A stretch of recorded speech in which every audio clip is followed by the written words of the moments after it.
Decision തിയറിനെ കുറിച്ചാണ് നമ്മൾ ഈ മോഡ്യൂളിൽ ഡിസ്കസ് ചെയ്യുന്നത്. ഡിസിഷൻ തിയറിനെ കുറിച്ച് മനസ്സിലാക്കുന്നതിന് മുമ്പ് എന്താണ് ഡിസിഷൻ മേക്കിംഗ് എന്നുള്ളത് അറിയണം. ആരാണ് ഡിസിഷൻ എടുക്കുന്നത്, ഏത് സാഹചര്യത്തിലാണ് എടുക്കുന്നത്, ഡിസിഷൻ മേക്കിങ്ങിനുള്ള പ്രോസസ് എല്ലാം എന്താണ്, ഏത് എൻവയൺമെന്റിലാണ് ഡിസിഷൻ എടുക്കുന്നത്, ഇങ്ങനെയുള്ള പല കാര്യങ്ങളും നമ്മൾ മനസ്സിലാക്കേണ്ടതുണ്ട്. അതോടൊപ്പം തന്നെ ഇതിനോട് ബന്ധപ്പെട്ട് കുറച്ച് ടെക്നിക്കൽ ടേംസ് ഉണ്ട്, അതും പരിചയപ്പെടണം. അതിനുശേഷം മാത്രമേ നമുക്ക് തിയറി മനസ്സിലാക്കാൻ സാധിക്കുകയുള്ളൂ, അതിനോട് ബന്ധപ്പെട്ട് പ്രോബ്ലം ചെയ്യാനായിട്ടും സാധിക്കുകയുള്ളൂ. അതുകൊണ്ട് നമുക്ക് ഓരോന്നും ഡീറ്റെയിൽ ആയിട്ട് ഡിസ്കസ് ചെയ്യാം. ആദ്യം എന്താണ് ഡിസിഷൻ മേക്കിംഗ് എന്നുള്ളത് മനസ്സിലാക്കാം. ഡിസിഷൻ മേക്കിംഗ് എന്താണെന്ന് ചോദിച്ചു കഴിഞ്ഞാൽ നിങ്ങൾക്ക് ഉത്തരം പറയാൻ സാധിക്കും. പക്ഷേ എക്സാമിനേഷന് ഒരു ക്വസ്റ്റ്യൻ വരുമ്പോൾ ഫോർമൽ ആയിട്ട് ഒരു ആൻസർ കൊടുക്കുക എന്ന് പറഞ്ഞു കഴിഞ്ഞാൽ ചിലപ്പോൾ ബുദ്ധിമുട്ടായിരിക്കും. അതുകൊണ്ട് എന്താണ് ഡിസിഷൻ മേക്കിംഗ് എന്ന് നമുക്ക് കാണാം. Decision making is the process of selecting the best course of action from the available alternatives. ഈ ഒരു ഡെഫിനിഷനിൽ 3 പോയിന്റ്സ് ആണ് നമ്മൾ ശ്രദ്ധിക്കേണ്ടത്. ഒന്ന്, ഡിസിഷൻ മേക്കിംഗ് എന്ന് പറയുന്നത് ഒരു പ്രോസസ്സാണ്. രണ്ടാമത്തെ കാര്യം, ഓൾട്ടർനേറ്റീവ്സ് ഉണ്ടെങ്കിലാണ് ഡിസിഷൻ മേക്കിങ്ങിന് പ്രസക്തിയുള്ളൂ. If there are no alternatives there is no question of decision making. അടുത്ത point, selecting the best course of action. നമ്മളെ സംബന്ധിച്ചിടത്തോളം ഏറ്റവും ഉചിതമായിട്ടുള്ള ആക്ഷൻ ആണ് നമ്മൾ എടുക്കുന്നത്. അങ്ങനെ വരുമ്പോഴാണ് അതൊരു ഡിസിഷൻ മേക്കിംഗ് പ്രോസസ് ആകുന്നത്. എപ്പോഴാണ് നമ്മളൊരു ഡിസിഷൻ എടുക്കുന്നത്? ഈ ഡെഫിനേഷനിൽ തന്നെ പറയുന്നുണ്ട്, when there are alternatives. 8ാം class കഴിഞ്ഞ് ഏത് ക്ലാസ്സിൽ പഠിക്കണം എന്ന് നമ്മൾ ഒരിക്കലും ചിന്തിച്ചിട്ടില്ല. കാരണം 8ാം ക്ലാസ് കഴിഞ്ഞാൽ പിന്നെ 9 മാത്രമേ ഉള്ളൂ, അത് കഴിഞ്ഞാൽ 10. പക്ഷെ 10 കഴിഞ്ഞപ്പോ നമ്മൾ ചിന്തിച്ചു ഏത് ഗ്രൂപ്പാണ് പഠിക്കേണ്ടത്. എന്തുകൊണ്ടാണ് നിങ്ങൾ അങ്ങനെ ചിന്തിച്ചത്? At that time you had so many alternatives. അതുകൊണ്ടാണ് decision making is applicable only in the case where there are alternatives എന്ന് പറയുന്നത്. Then what is the purpose of taking a decision? എന്തിനു വേണ്ടിയിട്ടാണ് നമ്മളൊരു ഡിസിഷൻ എടുക്കുന്നത്? 2 കാര്യങ്ങൾക്ക് വേണ്ടിയിട്ടാണ്. ഒന്ന്, നിങ്ങൾ ഫേസ് ചെയ്യുന്ന ഒരു പ്രോബ്ലം സോൾവ് ചെയ്യാനായിട്ട്. 2, നിങ്ങൾക്ക് ഏതെങ്കിലും ഓപ്പർച്യൂണിറ്റീസ് അവൈലബിൾ ആണെങ്കിൽ അത് അവൈൽ ചെയ്യാനായിട്ട്. പ്രോബ്ലംസ് ഫേസ് ചെയ്യുന്ന സമയത്ത് ഡിസിഷൻ എടുക്കുന്നത് എങ്ങനെയാണ്? കാലത്ത് എഴുന്നേൽക്കുമ്പോൾ ഏത് ഡോക്ടറെ കാണണം എന്ന് നിങ്ങൾ ചിന്തിക്കുന്നു. എന്തുകൊണ്ടാണ് നിങ്ങൾ അങ്ങനെ ചിന്തിക്കുന്നത്? Because you are facing A problem. ഏത് ഹോസ്പിറ്റലിലേക്ക് പോകണം, ഏത് ഡോക്ടറെ കാണണം, ഇങ്ങനെ നമ്മൾ ചിന്തിക്കുന്നു. പ്രത്യേകിച്ച് ഒരു പ്രോബ്ലം നിങ്ങൾ ഫേസ് ചെയ്യുന്നില്ലെന്നുണ്ടെങ്കിൽ നിങ്ങൾ അങ്ങനെ ചിന്തിക്കുകയില്ല. രണ്ടാമത്തെ situation, when you are having opportunities. നമുക്കറിയാം, വളരെയധികം കുട്ടികൾ ഇപ്പോൾ ഏത് രാജ്യത്ത് പോയി പഠിക്കണം, ഏത് കോഴ്സ് പഠിക്കണം എന്ന് ചിന്തിക്കുന്നുണ്ട്. എന്തുകൊണ്ടാണ് അവരങ്ങനെ ചിന്തിക്കുന്നത്? ഓൾട്ടർനേറ്റീവ്സ് ഉണ്ട്. അതോടൊപ്പം തന്നെ they are having A feeling that there are so many opportunities in abroad. അതുകൊണ്ടാണ് അവരങ്ങനെ പോകുന്നത്. ഒരുപക്ഷെ ബികോം കഴിഞ്ഞ് എംകോമിന് പോകാത്ത കുട്ടികളുണ്ടാവും. എന്തുകൊണ്ടാണ് എംകോമിന് പോകാതെ ഒരു CA, CMA, CS കോഴ്സുകളൊക്കെ സെലക്ട് ചെയ്തത്? അതിന്റെ പിന്നിലുള്ള കാരണം ഓപ്പർച്യൂണിറ്റീസ് ആണ്. ഇനി അടുത്തതായിട്ട് നമ്മൾ മനസ്സിലാക്കേണ്ടത്, who is A decision maker. വളരെ സിമ്പിൾ ആയിട്ട് നമുക്ക് അതിന് ഉത്തരം പറയാം, the person who takes the decision. പക്ഷെ അതുകൊണ്ട് മാത്രം നമ്മുടെ ആൻസർ പൂർണ്ണമാകില്ല. ആരാണ് ഈ decision maker? In an organisation he is responsible for making the choice of appropriate course of action from the available courses of action. ആ ഓർഗനൈസേഷനെ സംബന്ധിച്ചിടത്തോളം ആ ഡിസിഷൻ മേക്കർ എന്താണ് ചെയ്യുന്നത്?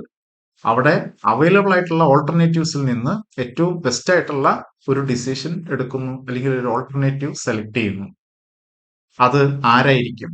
That may be top level management, middle level management, lower level management. ഈ 3 മാനേജ്മെന്റും എടുക്കുന്ന ഡിസിഷൻസിന് പ്രത്യേകതകളുണ്ട്. നമ്മളിത് കമ്പയർ ചെയ്ത് നോക്കിക്കഴിയുമ്പോൾ നമുക്കത് മനസ്സിലാവും. ടോപ്പ് ലെവൽ മാനേജേഴ്സ് എടുക്കുന്ന ഡിസിഷനെ നമ്മൾ സ്ട്രാറ്റജിക് ഡിസിഷൻസ് എന്ന് പറയും.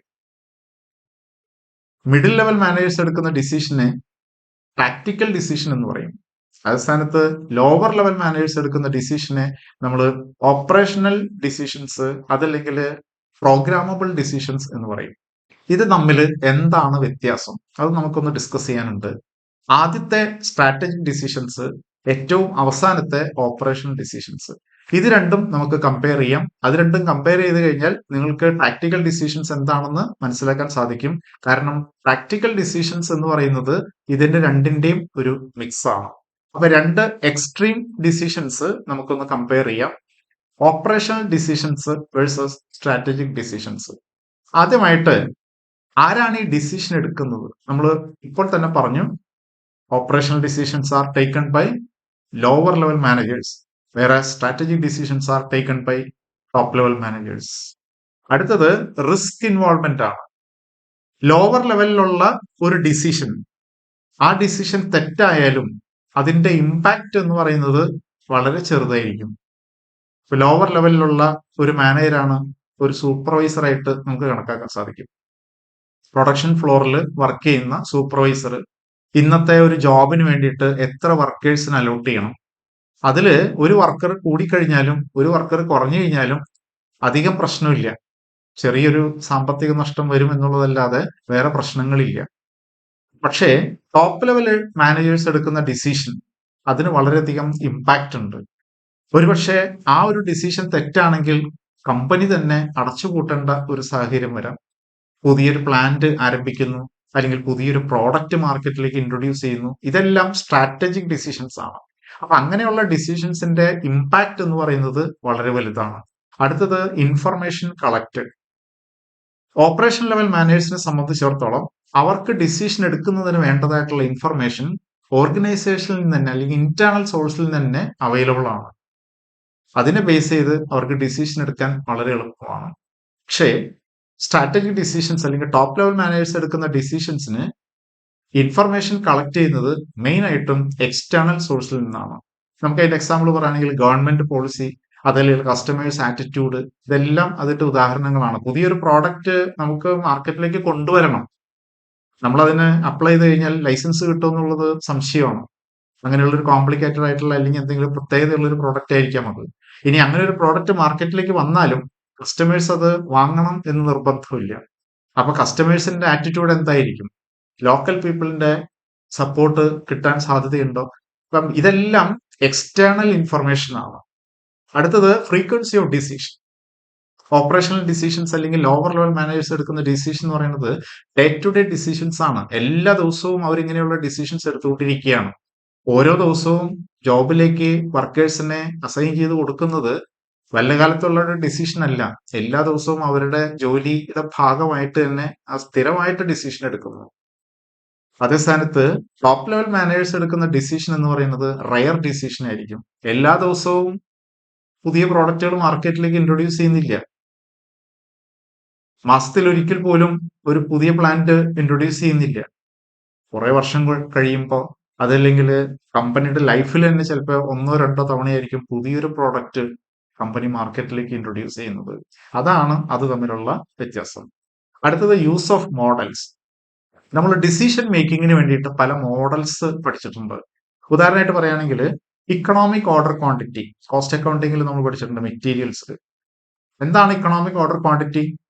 ഒരു തവണ മെറ്റീരിയൽ ഓർഡർ ചെയ്യുമ്പോൾ എത്ര ക്വാണ്ടിറ്റി ഓർഡർ ചെയ്യണം, ഏറ്റവും ഇക്കണോമിക്കലായിട്ട് ഓർഡർ ചെയ്യാവുന്ന ക്വാണ്ടിറ്റിയാണ് നമ്മൾ അവിടെ പഠിച്ചത്. അതൊരു ഡിസിഷനാണ്. How much quantity is to be order at a time. അതിനുവേണ്ടി നമ്മൾ ഉപയോഗിക്കുന്ന ഒരു ഫോർമുലയുണ്ട്, നിങ്ങൾ ഓർക്കുണ്ടാവും, സ്ക്വയർ റൂട്ട് ഓഫ് 2CO/I.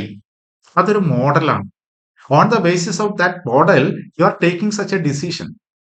അപ്പൊ ഓപ്പറേഷൻ ലെവൽ മാനേജേഴ്സിനെ സംബന്ധിച്ചിടത്തോളം അങ്ങനെ ഒരു മോഡലിനെ ബേസ് ചെയ്ത് അവർക്കൊരു ഡിസിഷൻ എടുക്കാനായിട്ട് സാധിക്കും. അതല്ലെങ്കിൽ റീഓർഡറിംഗ് ലെവൽ. നമുക്കറിയാം റീഓർഡറിംഗ് ലെവൽ എന്ന് പറയുന്നത് ഏത് ലെവലിൽ എത്തുമ്പോഴാണ് പുതിയതായിട്ട് മെറ്റീരിയൽ ഓർഡർ കൊടുക്കേണ്ടത്. അതും ഒരു ഡിസിഷനാണ്. പക്ഷെ ആ ഡിസിഷൻ എടുക്കുന്നത് on the basis of A particular model. അപ്പൊ റിപ്പീറ്റേറ്റീവ് ആയിട്ടുള്ള ഡിസിഷൻ ആയതുകൊണ്ട്, അതല്ലെങ്കിൽ സ്ഥിരമായിട്ട് അവർ ചെയ്തുകൊണ്ടിരിക്കുന്നതുകൊണ്ട് അവരുടെ പാസ്റ്റ് എക്സ്പീരിയൻസ് അനുസരിച്ച് അവർക്ക് ഇതേ രീതിയിലുള്ള മോഡൽ, അതല്ലെങ്കിൽ ഫോർമുല, അതല്ലെങ്കിൽ ഒരു പ്രാക്ടീസ് അവർക്ക് ഫോളോ ചെയ്യാനായിട്ട് സാധിക്കും. പക്ഷേ സ്ട്രാറ്റജിക് ഡിസിഷൻസ് അങ്ങനെയല്ല. അങ്ങനെ ഒരു മോഡൽ ബേസ് ചെയ്തിട്ടൊന്നും ഡിസിഷൻ എടുക്കാനായിട്ട് സാധിക്കാത്തതാണ് സ്ട്രാറ്റജിക് ഡിസിഷൻസ് എന്ന് പറയുന്നത്. അടുത്തായിട്ട് വരുന്നത് influence of personality of the decision maker. നമുക്കറിയാം ലോവർ ലെവലിലുള്ള മാനേജേഴ്സിന്റെ ഡിസിഷൻ അത് മെയിൻ ആയിട്ടും മോഡൽ ബേസ്ഡ് ആയിരിക്കും. അതല്ലെങ്കിൽ റിപ്പീറ്റേറ്റീവ് ആയിട്ട് സ്ഥിരമായിട്ടൊരു സിസ്റ്റം ഫോളോ ചെയ്യുന്നതുകൊണ്ട് ആ ഡിസിഷനിൽ കാര്യമായിട്ടുള്ള വ്യത്യാസം ഉണ്ടാവില്ല. അത് ഞാനായാലും നിങ്ങളായാലും വേറെ ആരായാലും ആ സ്ഥാനത്ത് എടുക്കുന്ന ഡിസിഷൻ സെയിം ആയിരിക്കും. സ്ക്വയർ റൂട്ട് ഓഫ് 2CO/i ആ ഇൻഫർമേഷനെ ബേസ് ചെയ്തിട്ടാണ് അതിന്റെ ഡിസിഷൻ വരുന്നത്. അത് ആര് ചെയ്ത് എടുത്താലും ആ ഡിസിഷൻ അങ്ങനെ തന്നെയായിരിക്കും. പക്ഷേ സ്ട്രാറ്റജിക് ഡിസിഷൻസ് അങ്ങനെയല്ല. ടോപ്പ് ലെവൽ മാനേജേഴ്സിനെ സംബന്ധിച്ചിടത്തോളം എക്സ്റ്റേണൽ ഇൻഫർമേഷൻ അയാൾ കളക്ട് ചെയ്യുന്നു. അതോടൊപ്പം തന്നെ ഒരു മോഡലൊന്നും ഉപയോഗിക്കാതെ അയാളുടെ തന്നെ ഐഡിയയിൽ ആ ഡിസിഷൻ ഇംപ്ലിമെന്റ് ചെയ്യാം. അതുകൊണ്ട് തന്നെ ആ ഡിസിഷൻ മേക്കറുടെ പേഴ്സണാലിറ്റി, അയാളുടെ ആറ്റിറ്റ്യൂഡ്, ഇതെല്ലാം ഡിസിഷനെ ഇൻഫ്ലുവൻസ് ചെയ്യുന്നുണ്ട്. അതാണ് ഇവിടെ പറയുന്നത്. Operational decisions not much influenced, whereas strategic decisions are influenced by the attitude of the decision maker. അടുത്തത് ഡിസിഷൻ മേക്കിംഗ് എൻവയൺമെന്റ് ആണ്.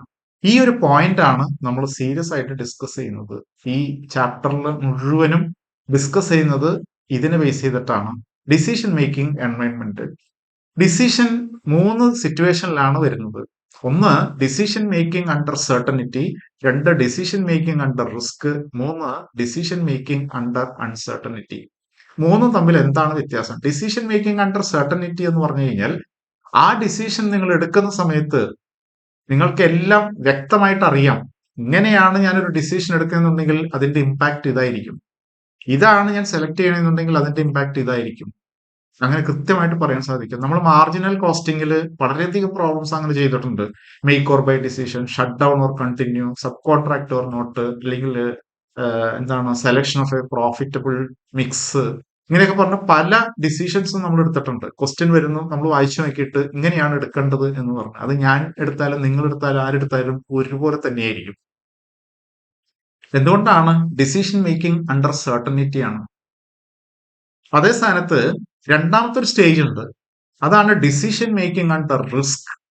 അവിടെ എന്താണ് സംഭവിക്കാൻ പോകുന്നത് എന്നുള്ള കാര്യം നമുക്കറിയാം, പക്ഷെ അത് എന്താണ് സംഭവിക്കുക എന്നുള്ളത് കൃത്യമായിട്ട് നമുക്കൊരു ഐഡിയ ഇല്ല. ഉദാഹരണമായിട്ട് പറയുകയാണെങ്കിൽ, മഴ പെയ്യുകയാണെങ്കിൽ ഇത്ര സെയിൽസ് ഉണ്ടാവും, മഴ പെയ്തില്ലെങ്കിൽ സെയിൽ കൂടും. അപ്പൊ ഇങ്ങനെയുള്ള സിറ്റുവേഷനിൽ നമ്മൾ ചിന്തിക്കുന്ന മഴ പെയ്യോ പെയ്യാതിരിക്കുകയോ, അപ്പൊ അവിടെ പ്രോബബിലിറ്റി ആണ് പറയുന്നത്. പക്ഷെ ഇതിനു മുമ്പ് നമ്മൾ ഡിസിഷൻ എടുത്തതിലൊന്നും അങ്ങനെ പ്രോബബിലിറ്റീനെ ബേസ് ചെയ്ത് കോസ്റ്റ് അക്കൗണ്ടിങ്ങിലും മാർജിനൽ കോസ്റ്റിങ്ങിലോ അല്ലെങ്കിൽ ക്യാപിറ്റൽ ബഡ്ജറ്റിങ്ങിലോ നമ്മൾ ചെയ്തിട്ടില്ല. പ്രോബബിലിറ്റി ഇൻക്ലൂഡ് ചെയ്തിട്ട് നമ്മളൊരു ഡിസിഷൻ എടുക്കുമ്പോൾ അത് ഹയർ ലെവലിലുള്ള ക്വസ്റ്റ്യൻ ആണ്. പ്രൊഫഷണൽ കോഴ്സിൽ ഫൈനൽ എക്സാമിനേഷനൊക്കെ അങ്ങനെ ചോദിക്കാറുണ്ട്. ഡിഗ്രി തലത്തിൽ അല്ലെങ്കിൽ ഈവൻ PG തലത്തിൽ പോലും അങ്ങനെ പ്രോബബിലിറ്റി ഇൻക്ലൂഡ് ചെയ്തിട്ട് അങ്ങനെ ഫൈനാൻഷ്യൽ മാനേജ്മെന്റിലോ അതല്ലെങ്കിൽ കോസ്റ്റ് അക്കൗണ്ടിങ്ങിലോ ഒന്നും ചോദിക്കാറില്ല. പക്ഷെ ഡിസിഷൻ മേക്കിംഗ് അണ്ടർ റിസ്ക് എന്ന് പറയുന്നത് പ്രോബബിലിറ്റിയുടെ ആപ്ലിക്കേഷൻ കൊണ്ടുവന്നിട്ടാണ്. ഇനി അതിനേക്കാൾ കൂടുതൽ കോംപ്ലിക്കേറ്റഡ് ആണ് decision making under uncertainty. Decision making under uncertainty എന്ന് പറഞ്ഞു കഴിഞ്ഞാൽ എന്താണ് സംഭവിക്കാൻ പോകുന്നത് എന്നുള്ളതിനെ കുറിച്ച് നമുക്ക് യാതൊരു രൂപമില്ല, മൊത്തം അവ്യക്തതയാണ്. ഡിസിഷൻ മേക്കിംഗ് അണ്ടർ റിസ്കിൽ അങ്ങനെയല്ല. 5 തരത്തിലേ സംഭവിക്കുകയുള്ളൂ അല്ലെങ്കിൽ 3 തരത്തിലേ സംഭവിക്കുകയുള്ളൂ എന്ന് നമുക്ക് കൃത്യമായിട്ട് പറയാൻ സാധിക്കും. ആ 3 തരത്തിൽ സംഭവിക്കുന്നതിന്റെ പ്രോബബിലിറ്റിയും നമുക്ക് മനസ്സിലാക്കാൻ സാധിക്കും. പക്ഷേ ഡിസിഷൻ മേക്കിംഗ് അണ്ടർ അൺസർട്ടനിറ്റി അങ്ങനെയല്ല. 3 തരത്തിലോ 4 തരത്തിലോ 5 തരത്തിലോ എത്ര തരത്തിൽ സംഭവിക്കും എന്നുള്ളതിനെ കുറിച്ച് നമുക്ക് അങ്ങനെ പ്രെഡിക്റ്റ് ചെയ്യാനായിട്ട് സാധിക്കില്ല. നമ്മൾ ലിസ്റ്റ് ചെയ്യും 5 തരത്തിൽ സംഭവിക്കാൻ സാധ്യതയുണ്ട്, പക്ഷെ ആക്ച്വലായിട്ട് സംഭവിക്കാൻ പോകുന്നത് ഈ 5 തരത്തിലും ആയിരിക്കില്ല. അതാണ് ഡിസിഷൻ മേക്കിംഗ് അണ്ടർ അൺസർട്ടനിറ്റി. അപ്പോ ഓപ്പറേഷൻ ലെവൽ മാനേജേഴ്സിനെ സംബന്ധിച്ചിടത്തോളം അവരെടുക്കുന്ന ഡിസിഷൻ എന്ന് പറയുന്നത് മെയിൻ ആയിട്ടും ഡിസിഷൻ മേക്കിംഗ് അണ്ടർ സർട്ടനിറ്റി ആയിരിക്കും. ഇതേ സ്ഥാനത്ത് ടോപ്പ് ലെവൽ മാനേജേഴ്സ് ആണെങ്കിൽ അവര് മെയിൻ ആയിട്ട് എടുക്കുന്ന decisions decision making under uncertainty, അല്ലെങ്കിൽ ചില കേസിലെങ്കിലും ഡിസിഷൻ മേക്കിംഗ് അണ്ടർ റിസ്ക് ആയിരിക്കും. These are all the differences between operational decisions and strategic decisions. ഇതൊരു പക്ഷേ നിങ്ങൾ നേരത്തെ മനസ്സിലാക്കിയിട്ടുണ്ടാവും. നമുക്കിതിൽ ലാസ്റ്റ് പോയിന്റ് വളരെ പ്രധാനപ്പെട്ടതാണ്. ഈ ഒരു കോൺസെപ്റ്റിലാണ് ഈ ചാപ്റ്റർ മുഴുവനും നമ്മൾ ഡിസ്കസ് ചെയ്യുന്നത്. Decision making under certainty, decision making under risk, decision making under uncertainty. ഇനി അടുത്തതായിട്ട് നമ്മൾ ഡിസ്കസ് ചെയ്യുന്നത് ഡിസിഷൻ മേക്കിംഗ് പ്രോസസ് ആണ്. What are the steps involve in decision making? ഏറ്റവും ആദ്യം നമ്മൾ എടുക്കുന്ന സ്റ്റെപ്പ് ഐഡന്റിഫൈ ദ ഡിസിഷൻ. എന്ത് ഡിസിഷൻ ആണ് എടുക്കേണ്ടത്? അതിന് നമ്മൾ സിറ്റുവേഷൻ ആദ്യം മനസ്സിലാക്കണം. ഞാൻ നേരത്തെ സൂചിപ്പിച്ചു, ഏത് സാഹചര്യത്തിലാണ് ഡിസിഷൻ എടുക്കുന്നത്? When you are facing A problem or when you are having so many opportunities. ഇങ്ങനെയുള്ള സാഹചര്യത്തിലാണ് നിങ്ങളൊരു ഡിസിഷൻ എടുക്കുന്നത്. അപ്പോ what are the opportunities available? Opportunities എന്താണ്, എവിടെയാണ് ഓപ്പർച്യൂണിറ്റീസ് ഉള്ളത്, അതിനെക്കുറിച്ച് നമ്മൾ വ്യക്തമായിട്ട് മനസ്സിലാക്കിയിരിക്കണം. കിട്ടിയ കോഴ്സ് കിട്ടിയ രാജ്യം എന്ന് പറഞ്ഞ് നമ്മൾ ചാടി കയറി പോയി കുറച്ച് കഴിയുമ്പോൾ തിരിച്ചു വരേണ്ടി വരും. അപ്പൊ അതുകൊണ്ട് നമ്മൾ അങ്ങനെ ഒരു ഡിസിഷൻ എടുക്കുന്ന സമയത്ത് അത് ഓപ്പർച്യൂണിറ്റി ആണെങ്കിലും പ്രോബ്ലം ആണെങ്കിലും കൃത്യമായിട്ട് മനസ്സിലാക്കേണ്ടതുണ്ട്. ഒരു ഡോക്ടർ ചികിത്സ ആരംഭിക്കുന്നതിന് മുമ്പ് കൃത്യമായിട്ട് ആ പ്രോബ്ലം ഡയഗ്നോസിസ് നടത്തണം. പനി എന്ന് പറയുന്നത് അസുഖമാകാം, പക്ഷേ പലപ്പോഴും പനി എന്ന് പറയുന്നത് അസുഖമല്ല, ലക്ഷണമായിട്ട് വരാറുണ്ട്. വളരെ സീരിയസ് ആയിട്ടുള്ള അസുഖത്തിന്റെ ലക്ഷണമായിട്ടായിരിക്കാം ഒരുപക്ഷെ പനി വരുന്നത്. അപ്പൊ ആ സാഹചര്യത്തിൽ പനിക്ക് മരുന്ന് കൊടുത്തിട്ട് കാര്യമില്ല. യഥാർത്ഥ രോഗം എന്താണ് എന്നുള്ളത് കണ്ടുപിടിക്കണം. ഇതാണ് ഐഡന്റിഫൈ ദ ഡിസിഷൻ എന്ന് പറഞ്ഞ് ഉദ്ദേശിക്കുന്നത്. Whether it is problem or it is opportunity, അത് കൃത്യമായിട്ട് ഐഡന്റിഫൈ ചെയ്യുക എന്നുള്ളതാണ് ഫസ്റ്റ് സ്റ്റെപ്പ്. ദെൻ അടുത്തായിട്ട് വരുന്നത് ഗ്യാദർ റിലവന്റ് ഇൻഫർമേഷൻ. നമുക്കറിയാം, നമ്മളൊരു അസുഖമാണെന്ന് പറഞ്ഞ് ഡോക്ടറെ അടുത്ത് ചെല്ലുമ്പോൾ ഡോക്ടർ എന്ത് ചെയ്യും? ഡോക്ടർ ചിലപ്പോൾ തെർമോമീറ്റർ ഉപയോഗിച്ച് പനി എന്തോരം ഉണ്ടെന്ന് നോക്കും. ഇതല്ലെങ്കിൽ കുറച്ചും കൂടി കോംപ്ലിക്കേറ്റഡ് ആണെങ്കിൽ ബ്ലഡ് ടെസ്റ്റ് ചെയ്യാൻ പറയും. കുറച്ചും കൂടി കോംപ്ലിക്കേറ്റഡ് ആണെന്നുണ്ടെങ്കിൽ സ്കാൻ ചെയ്യാൻ പറയും. എന്തിനു വേണ്ടിയിട്ടാണ്? To collect the relevant information. അടുത്തായിട്ട് വരുന്നത് identify the alternatives to solve. ഒരു പ്രോബ്ലം നമുക്ക് പല രീതിയിൽ സോൾവ് ചെയ്യാം. ഏതെല്ലാം ഓൾട്ടർനേറ്റീവ്സ് ആണ് നമുക്ക് അവൈലബിൾ ആയിട്ടുള്ളത്? നിങ്ങൾ അസുഖം വരുന്നു, നിങ്ങൾ ചിന്തിക്കുന്നു ഇംഗ്ലീഷ് മെഡിസിൻ കഴിക്കണോ, ഹോമിയോ മെഡിസിൻ കഴിക്കണോ, ആയുർവേദ മെഡിസിൻ കഴിക്കണോ? ഇതാണ് നിങ്ങളുടെ മുമ്പിൽ അവൈലബിൾ ആയിട്ടുള്ള ഓൾട്ടർനേറ്റീവ്സ്. ദെൻ അടുത്തായിട്ട് വരുന്നു evaluate the outcomes of each alternative. ഓരോ ഓൾട്ടർനേറ്റീവിനും അതിന് ഔട്ട്കം ഉണ്ടാവും. ഏറ്റവും സേഫ് ആയുർവേദമായിരിക്കാം, പക്ഷെ നിങ്ങൾക്ക് അതിനു വേണ്ടിയിട്ട് അധികം സമയം ചെലവഴിക്കാനില്ല. അത് നിങ്ങളുടെ ഒരു കൺസ്ട്രെയിന്റ് ആണ്. അപ്പൊ അതുകൊണ്ട് നിങ്ങൾ അതിനേക്കാൾ കുറച്ചും കൂടി എളുപ്പത്തിലുള്ള ഒരു മാർഗം സ്വീകരിക്കുന്നു. Okay, homeo medicine okay, recover ചെയ്ത് വരാനായിട്ട് കുറച്ച് സമയം എടുക്കും. ഇംഗ്ലീഷ് മെഡിസിൻ ഫാസ്റ്റ് റിക്കവറി ആണ്. Okay, English medicine. അപ്പോ ഓരോ ഓൾട്ടർനേറ്റീവിനും അതിൻ്റെതായിട്ടുള്ള പ്ലസ് ഉണ്ടാവും, മൈനസും ഉണ്ടാവും. നമുക്ക് ഉചിതമായിട്ടുള്ള രീതിയിലുള്ള ഒരു ഓൾട്ടർനേറ്റീവ് സെലക്ട് ചെയ്യുക എന്നുള്ളതാണ് ഇതുകൊണ്ട് ഉദ്ദേശിക്കുന്നത്. അതിന് നമ്മൾ വാട്ട് ഈഫ് അനാലിസിസ് എന്ന് പറയും. ഇങ്ങനെയാണെങ്കിൽ എന്താണ് സംഭവിക്കാൻ പോകുന്നത്, ഇങ്ങനെയാണെങ്കിൽ എന്താണ് സംഭവിക്കാൻ പോകുന്നത്, ഇതല്ല അങ്ങനെയാണ് എടുക്കുന്നത് എന്നുണ്ടെങ്കിൽ എന്താണ് സംഭവിക്കാൻ പോകുന്നത്. ഈ ഐറ്റംസ് അല്ലെങ്കിൽ ഈ ഓൾട്ടർനേറ്റീവ്സ് നമ്മൾ കമ്പയർ ചെയ്തതിനു ശേഷം നമ്മളൊരു കൺക്ലൂഷനിലേക്ക് എത്തിച്ചേരുന്നു. അതാണ് വാട്ട് ഈഫ് അനാലിസിസ് എന്ന് പറഞ്ഞ് ഉദ്ദേശിക്കുന്നത്. അടുത്തത് choose the best course of action. ഏറ്റവും നല്ല ഓൾട്ടർനേറ്റീവ് നമ്മൾ സെലക്ട് ചെയ്യുന്നു. ഏറ്റവും നല്ലത് എന്ന് പറയുന്നത് ഏറ്റവും കൂടുതൽ ലാഭം കിട്ടുന്നത് അങ്ങനെയൊന്നും അല്ല, അല്ലെങ്കിൽ ഏറ്റവും കൂടുതൽ യൂട്ടിലിറ്റി ഉള്ളത് എന്ന് നമുക്ക് പറയാൻ സാധിക്കില്ല. ഉദാഹരണമായിട്ട് പറയുകയാണെങ്കിൽ സയൻസ് ഗ്രൂപ്പ് പഠിച്ച ഒരു സ്റ്റുഡന്റ് പ്ലസ് ടു കഴിഞ്ഞതിന് ശേഷം ആ കുട്ടി ചിന്തിക്കുന്നു മെഡിക്കൽ കോളേജിൽ അഡ്മിഷന് വേണ്ടി ഓപ്റ്റ് ചെയ്യണോ, അല്ലെങ്കിൽ എഞ്ചിനീയറിംഗ് കോളേജിലേക്ക് പോകണോ, അതല്ലെങ്കിൽ കൺവെൻഷണൽ ആയിട്ടുള്ള സയൻസ് കോളേജിൽ പോകണോ. അപ്പൊ ബി എസ് സിക്ക് പോവാം, അതല്ലെങ്കിൽ എഞ്ചിനീയറിംഗിന് പോവാം, അതല്ലെങ്കിൽ MBBS പോവാം. കുട്ടി ചിന്തിക്കുന്നു MBBS ആണ് ഏറ്റവും നല്ലത്. പക്ഷെ ആ കുട്ടി എന്തുകൊണ്ടാണ് അതിന് പോകാതെ BSc കോഴ്സ് എടുത്ത് പഠിക്കുന്നതെന്ന് ചോദിച്ചു കഴിഞ്ഞാൽ അതിന്റെ ഒരു കാരണം ചിലപ്പോൾ ആ കുട്ടിക്ക് കോൺഫിഡൻസ് ഉണ്ടാവില്ല, പഠിച്ചെത്തിക്കാൻ ചിലപ്പോൾ സാധിച്ചെന്ന് വരില്ല, അതല്ലെങ്കിൽ സാമ്പത്തികം അനുവദിക്കുന്നുണ്ടാവില്ല, പല കാര്യങ്ങളുണ്ട്. അപ്പൊ ഏറ്റവും നല്ല ഓൾട്ടർനേറ്റീവ് എന്ന് പറഞ്ഞു കഴിഞ്ഞാൽ നമുക്കും കൂടി യോജിച്ചതായിരിക്കണം. അപ്പൊ നമുക്ക് ഉചിതമായിട്ടുള്ള ബെസ്റ്റ് കോഴ്സ് ഓഫ് ആക്ഷൻ ആണ് നമ്മൾ സെലക്ട് ചെയ്യേണ്ടത്. അപ്പൊ നമ്മുടെ സിറ്റുവേഷൻ നമ്മൾ ഇവാലുവേറ്റ് ചെയ്തതിനു ശേഷം വേണം best course of action select ചെയ്യാനായിട്ട്. ഇവിടെ നമ്മൾ എടുക്കുന്ന പ്രോജക്ട്സ് അല്ലെങ്കിൽ നമ്മുടെ പ്രപ്പോസൽ അത് മ്യൂച്വലി എക്സ്ക്ലൂസീവ് പ്രോജക്ട്സ് ആകാം, നോട്ട് മ്യൂച്വലി എക്സ്ക്ലൂസീവ് പ്രോജക്ട്സ് ആകാം. നിങ്ങൾക്ക് ബുക്സ് വാങ്ങണം, ഒരു സബ്ജക്റ്റിന്റെ തന്നെ ബുക്ക് ആവശ്യമുണ്ട്. നിങ്ങൾക്ക് വേണമെങ്കിൽ ഒരു ബുക്കോ 2 ബുക്കോ 3 ബുക്കോ വാങ്ങാം, അതിന് യാതൊരു തടസ്സവും. ബിക്കോസ് അതിനൊരു റെസ്ട്രിക്ഷൻ ഇല്ല. ഒരു ബുക്ക് മേടിച്ചു കഴിഞ്ഞാൽ അടുത്ത ബുക്ക് മേടിക്കാൻ പാടില്ലായികയില്ല. പക്ഷേ നിങ്ങളൊരു ലൈഫ് പാർട്ട്ണറെ സെലക്ട് ചെയ്യുന്ന സമയത്ത് നിങ്ങൾക്ക് ഒരാളെ സെലക്ട് ചെയ്യാൻ പാടുള്ളൂ. അപ്പൊ അതാണ് mutually exclusive projects, not mutually exclusive projects എന്ന് പറയുന്നത്. ഇത് പ്രോബബിലിറ്റിയിൽ നിങ്ങൾ പഠിച്ചിട്ടുണ്ടാവും. മ്യൂച്വലി എക്സ്ക്ലൂസീവ് ഇവന്റ്സ് എന്ന് പറഞ്ഞു കഴിഞ്ഞാൽ കോയിൻ ടോസ് ചെയ്യുന്നു, ഒന്നുകിൽ ഹെഡ് വീഴും അല്ലെങ്കിൽ ടെയിൽ വീഴും. ഒന്ന് മാത്രമേ വീഴുള്ളൂ. നിങ്ങൾക്ക് ഒന്നുകിൽ MBA പഠിക്കാം, അതല്ലെങ്കിൽ MCOMന് പോവാം, BCom കഴിഞ്ഞതിന് ശേഷം, അതല്ലെങ്കിൽ വേറെ ഏതെങ്കിലും കോഴ്സിന് പോകാം. ഞാൻ 2 കോഴ്സ് മാത്രമേ എടുക്കണുള്ളൂ. MBAക്ക് പോവുകയാണെങ്കിൽ നിങ്ങൾക്ക് MCOMന് ചേരാൻ സാധിക്കില്ല. കാരണം യൂണിവേഴ്സിറ്റി നിങ്ങളുടെ TC മേടിച്ച് കൈപ്പിടിക്കും. അപ്പൊ പിന്നെ എങ്ങനെയാണ് നിങ്ങൾക്ക് അടുത്ത കോഴ്സിന് ചേരാൻ പറ്റുന്നത്? അതൊരിക്കലും സാധിക്കില്ല. അപ്പൊ ഇതിനെ മ്യൂച്വലി എക്സ്ക്ലൂസീവ് കോഴ്സ് അല്ലെങ്കിൽ അങ്ങനെയുള്ളതിനെ പ്രോജക്റ്റ് എന്ന് പറയും. പക്ഷേ അതിൽ നിന്ന് വ്യത്യസ്തമായിട്ടുള്ള പ്രോജക്റ്റുകൾ ഉണ്ടാകാം. ഉദാഹരണമായിട്ട് പറയുകയാണെങ്കിൽ BCom കഴിഞ്ഞ് നിങ്ങൾക്ക് CAക്കും CMAക്കും CS-ന് ഒരുമിച്ച് രജിസ്റ്റർ ചെയ്ത് വേണമെങ്കിൽ ഒരു കാലഘട്ടത്തിൽ തന്നെ പഠിച്ച് എക്സാം ക്വാളിഫൈ ചെയ്യാം. അതിന് തടസ്സമൊന്നുമില്ല. നിങ്ങൾക്ക് പഠിക്കാൻ സാധിക്കുമെന്നുള്ളത് മാത്രം ചിന്തിച്ചാൽ മതി. അങ്ങനെയുള്ള പ്രോജക്റ്റുകളും നമുക്ക് ഇവാലുവേറ്റ് ചെയ്യേണ്ടതായിട്ട് വരും. അവിടെ നിങ്ങൾക്ക് സാമ്പത്തികം അനുവദിക്കുന്നുണ്ടെങ്കിൽ നിങ്ങൾക്ക് വേണമെങ്കിൽ 2-3 പ്രോജക്റ്റുകൾ ഒരുമിച്ച് സെലക്ട് ചെയ്ത് ഇൻസ്റ്റാൾ ചെയ്യാനായിട്ട് സാധിക്കും, അല്ലെങ്കിൽ തുടങ്ങാനായിട്ട് സാധിക്കും. അപ്പൊ ഇതാണ് ഈ mutually exclusive projects. The best one is selected. ഒരെണ്ണം മാത്രമേ നിങ്ങൾക്ക് സെലക്ട് ചെയ്യാൻ സാധിക്കുകയുള്ളൂ. പക്ഷേ നോട്ട് മ്യൂച്വലി എക്സ്ക്ലൂസീവ് പ്രോജക്ട്സ് ആണെങ്കിൽ combination of more than one is selected. അടുത്തായിട്ട് വരുന്നത് implement the decision and follow. അപ്പൊ ഇങ്ങനെ നമ്മൾ ഏത് ഡിസിഷൻ എടുക്കണം എന്നുള്ളത് തീരുമാനിച്ചു, അത് ഇംപ്ലിമെന്റ് ചെയ്യുന്നു. ഇംപ്ലിമെന്റ് ചെയ്തുകൊണ്ട് നമ്മുടെ ജോലി അവസാനിക്കുന്നില്ല, അത് ഫോളോ അപ്പ് ചെയ്യണം. നമ്മൾ പ്ലാൻ ചെയ്ത രീതിയിൽ തന്നെയാണോ അത് ഇംപ്ലിമെന്റ് ചെയ്യപ്പെട്ടത്, അതിനെന്തെങ്കിലും പോരായ്മകൾ ഉണ്ടെങ്കിൽ അത് കറക്ഷൻ നടത്തുന്ന ഒരു പ്രോസസ് കൂടി കഴിയുമ്പോഴാണ് ഡിസിഷൻ ഇംപ്ലിമെന്റേഷൻ സക്സസ് ആവുകയുള്ളൂ. ഇതിനോട് ബന്ധപ്പെട്ട് നമുക്ക് കുറച്ച് കാര്യങ്ങൾ മനസ്സിലാക്കാനുണ്ട്. കുറച്ച് ടെക്നിക്കൽ ടേംസ് പരിചയപ്പെടാം. ഒന്ന്, courses of action.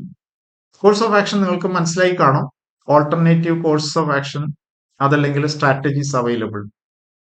Courses of action are the acts which are available to the decision maker. ഒരു ഡിസിഷൻ മേക്കറെ സംബന്ധിച്ചിടത്തോളം അയാൾക്ക് അവൈലബിൾ ആയിട്ടുള്ള ഓൾട്ടർനേറ്റീവ്സിനെയാണ് നമ്മൾ കോഴ്സസ് ഓഫ് ആക്ഷൻ എന്നുകൊണ്ട് ഉദ്ദേശിക്കുന്നത്.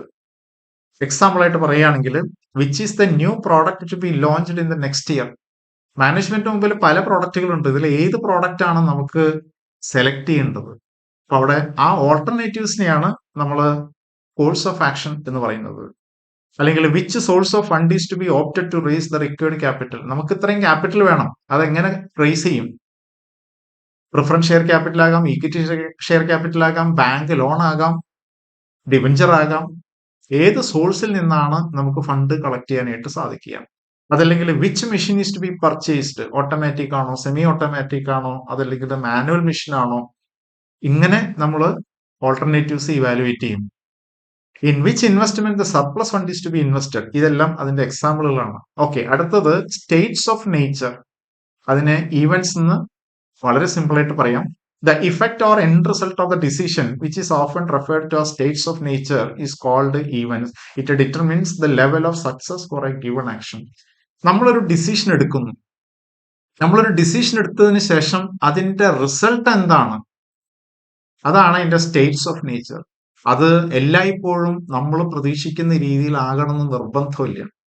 നിങ്ങൾ എക്സാം എഴുതുന്നു, വളരെ നന്നായിട്ട് നിങ്ങൾ പഠിച്ചെഴുതി, നിങ്ങളുടെ പ്രതീക്ഷ നിങ്ങൾക്ക് A+ കിട്ടുന്നതായിരുന്നു. പക്ഷേ അൺഫോർച്ചുനേറ്റ്ലി ക്വസ്റ്റ്യൻ പേപ്പർ ടഫ് ആയിരുന്നു, നിങ്ങൾക്ക് A+ കിട്ടിയില്ല, A കിട്ടിയുള്ളൂ, അല്ലെങ്കിൽ B കിട്ടിയുള്ളൂ. അങ്ങനെ സംഭവിക്കാം. അപ്പോ ഇതാണ് ഈവൻസ് അല്ലെങ്കിൽ അതിന്റെ സ്റ്റേറ്റ്സ് ഓഫ് നേച്ചർ എന്ന് പറയുന്നത്. അപ്പൊ അത് ചിലതൊക്കെ നിങ്ങളുടെ കൺട്രോളിലായിരിക്കും. നിങ്ങൾ വളരെ നല്ല രീതിയിൽ വർക്ക് ചെയ്യുകയാണെങ്കിൽ നിങ്ങൾക്ക് A+ കിട്ടും. അപ്പൊ ഒരു പരിധി വരെ നിങ്ങൾക്ക് അതിന്റെ ഔട്ട്കം കുറച്ചുകൂടി നന്നാക്കി എടുക്കാനായിട്ട് സാധിക്കും. പക്ഷെ ഫുൾ നിങ്ങളുടെ കൺട്രോളിലായിരിക്കും എന്നൊരിക്കലും സങ്കല്പിക്കരുത്. അൺഎക്സ്പെക്ടഡ് ഈവൻസ് സംഭവിക്കാം. So for example natural calamities ഒക്കെ അതിന് എക്സാമ്പിൾ ആണ്. The outcome of a decision is not only based on which alternative course of action was selected or how it was carried out, but also depends on the factors which are outside the control of the decision maker. ഞാൻ പറഞ്ഞ point ആണത്. നിങ്ങളുടെ പിടിയിൽ ഒതുങ്ങാതെ തന്നെ പല സംഭവങ്ങളും ചിലപ്പോൾ നടക്കും. അത് നിങ്ങൾക്ക് അൺഫേവറബിൾ ആയിട്ടും സംഭവിക്കും. നമുക്ക് എക്സാമ്പിൾ ആയിട്ട് കാണാവുന്നത് climatic changes, natural calamities. Nipah വന്നു കഴിഞ്ഞപ്പോ ഫ്രൂട്ട്സ് ഡീൽ ചെയ്യുന്ന ഡീലേഴ്സ് അല്ലെങ്കിൽ എക്സ്പോർട്ടേഴ്സിനൊക്കെ അത് കാര്യമായിട്ട് ബാധിച്ചു. അല്ലെങ്കിൽ ഫ്ലഡ് വന്നപ്പോ, അല്ലെങ്കിൽ കോവിഡ് വന്നപ്പോ എന്താണ് സംഭവിച്ചതെന്നൊക്കെ നമുക്കറിയാം. അപ്പൊ എത്ര നല്ലൊരു ഓൾട്ടർനേറ്റീവ് നമ്മൾ സെലക്ട് ചെയ്താലും ഒരുപക്ഷെ എക്സ്റ്റേണൽ ഫാക്ടേഴ്സിന്റെ ഇൻഫ്ലുവൻസ് കൊണ്ട് നമ്മളുടെ ഡിസിഷൻ ചിലപ്പോൾ പരാജയപ്പെട്ടു പോകാം. ഞാൻ അടുത്തായിട്ട് വരുന്നത് changes in the import export policy and taxation policy of the government. ഇതെല്ലാം എക്സാമ്പിൾസ് ആണ്, നമ്മുടെ പരിധിയിലല്ലാതെ വരുന്ന സംഭവങ്ങളാണ്. നമുക്കിതിലൊരു കൺട്രോളും ഇല്ല. അപ്രതീക്ഷിതമായിട്ട് ഗവൺമെന്റിന്റെ പോളിസി മാറ്റുന്നു. ഇമ്പോർട്ട്, എക്സ്പോർട്ട്, അല്ലെങ്കിൽ ടാക്സേഷൻ പോളിസി മാറ്റുന്നു. എക്സൈസ് ഡ്യൂട്ടി കുറച്ചു കൂട്ടി, ഇല്ലാതാക്കി, ചിലതൊക്കെ നമുക്ക് ഫേവറബിൾ ആയിട്ട് വരാം, ചിലത് നമ്മൾ അപ്രതീക്ഷിതമായിട്ട് അൺഫേവറബിൾ ആയിട്ടും വരാം. ദെൻ അടുത്തത് changes in technology, fashion, taste and preference of customers etcetera. Technological products എപ്പോഴും പെട്ടെന്ന് റിജക്ട് ചെയ്യപ്പെടാം. ടെക്നോളജി മാറുമ്പോൾ ചില പ്രോഡക്റ്റുകൾ പിന്നെ കസ്റ്റമേഴ്സിന് വേണ്ട. ഇപ്പൊ CD, DVD, ഡിസ്കുകൾ ഇപ്പൊ പലതും കാണാനില്ല.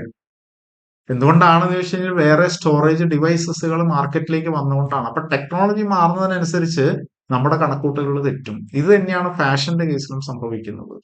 അപ്പൊ നമ്മളങ്ങനെ ടെക്സ്റ്റൈൽ അല്ലെങ്കിൽ ഗാർമെന്റ്സ് ഇൻഡസ്ട്രിയിലാണ് നമ്മുടെ ഫേം എന്നുണ്ടെങ്കിൽ അവരൊക്കെ ഇങ്ങനത്തെ ഫാഷൻ ചേഞ്ച് ചെയ്യുന്നതൊക്കെ ഫേസ് ചെയ്യുന്നവരാണ്. അപ്പൊ അവര് വളരെ കൃത്യമായിട്ടൊരു ഡിസിഷൻ എടുത്ത് ഇംപ്ലിമെന്റ് ചെയ്താലും അൺഎക്സ്പെക്റ്റഡ് ഇവന്റ്സ് സംഭവിക്കും, അത് പ്രതികൂലമായിട്ട് ബാധിക്കും. Then launching of complementary or substitute products in the market.